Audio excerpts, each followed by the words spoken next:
नमस्कार मंडळी. उन्हाळा, साठवणीच्या पदार्थांची लगबग आणि त्यात मग तांदळाचे बेंड किंवा कांड्या ह्या झाल्याच पाहिजेत.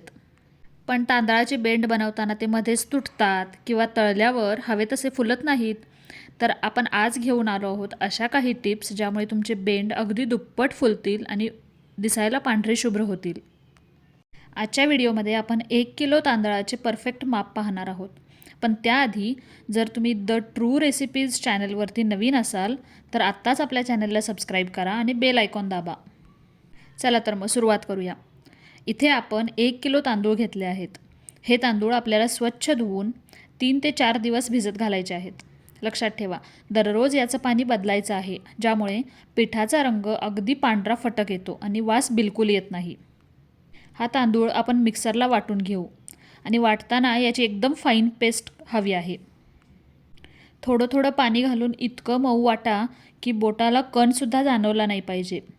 लक्षात घ्या, पीठ जेवढं छान वाटलेलं असेल तेवढे बेंड अगदी एकसारखे आणि सलग पडतात साच्यातून.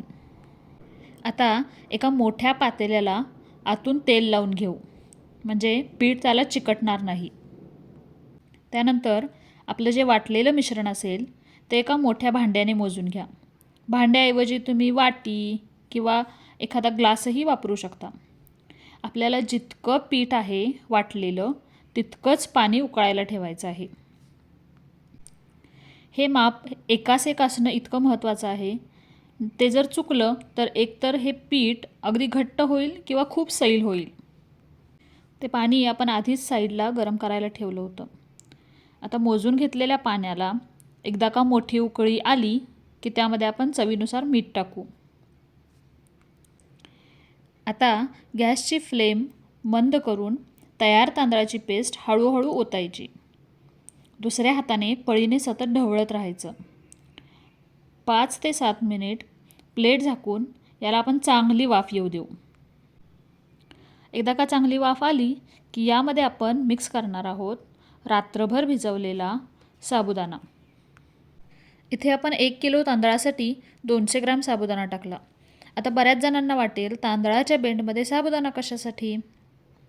तर साबुदाणा जेव्हा आपण या तांदळाच्या पिठात घालतो तेव्हा तो तळताना एखाद्या पॉपकॉर्नसारखा फुलतो.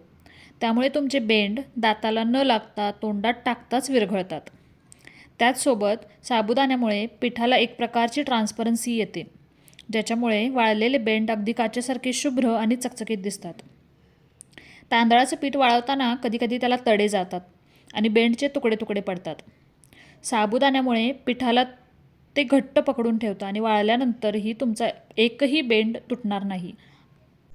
साबुदाणा चांगला मिक्स करून प्लेट झाकून ठेवल्यानंतर थोड्या वेळाने साबुदाणासुद्धा काचेसारखा पारदर्शक होईल. असं झालं की समजून जा की आपलं बेंडचं पीठ तयार आहे. आता या पिठाच्या तुम्ही तुमच्या आवडीनुसार चकल्या पाडू शकता किंवा अगदी लांब लांब कांड्या घालू शकता. काही जण याला बेंड म्हणतात, काही जण कांड्या म्हणतात. पण चकलीपेक्षा हे बेंड तळण्यासाठी अगदी सोपे असतात आणि चांगले फुलतात. एखाद्या प्लास्टिक पेपरवर घातलेले हे बेंड चांगले कडक उन्हात 2 ते 3 दिवस नीट वाळवून घ्या. हे छान वाळलेले बेंड तुम्ही डब्यात भरून अगदी वर्षभरही वापरू शकता. बरं का मंडळी, ही होती 1 किलोच्या अचूक प्रमाणातली तांदळाच्या बेंडची रेसिपी. तुम्ही या उन्हाळ्यात हे बेंड नक्की करून पहा आणि तुमचे बेंड किती फुललेत हे कमेंटमध्ये सांगायला विसरू नका. हा व्हिडिओ आवडला असेल तर लाईक करून आपल्या मित्रमैत्रिणींसोबत शेअर करा, जेणेकरून त्यांच्याही उन्हाळी वाळवण्याची सोय होईल. आणि हो, अशाच अस्सल पारंपरिक रेसिपीसाठी आपल्या चॅनलला सबस्क्राईब नक्की करा.